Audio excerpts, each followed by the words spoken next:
Maputik at malalim na butas sa kalsada. Ganito ang sitwasyon sa main road ng Barangay Kanituan sa Cagayan de Oro City. Ito ay epekto sa isinasagawa ng Department of Public Works and Highways o DPWH First Engineering District na road reblocking project sa lugar. Pahirapan ang pagdaan ng mga sasakyan, lalo na at one-way lane lang, lalong nagpahirap sa mga motorista. Ang tubig dala ng halos walang tigil na pag-ulan.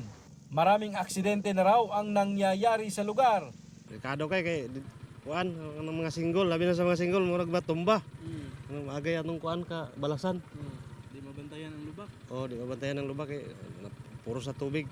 Ayon sa Barangay Council ng Barangay Kanituan, noong September pa sa nakaraang taon, sinimulan ang proyekto. Nakatakdang ipatawag ng paopisyal ng barangay ang tatlong mga kontraktor ng proyekto para mabigyan ng solusyon ang problema. Sinisika pa ng GMA Regional TV na makuhanan ng panig ang DPWH-10, ngunit hindi pa sila tumuton sa aming mga tawag.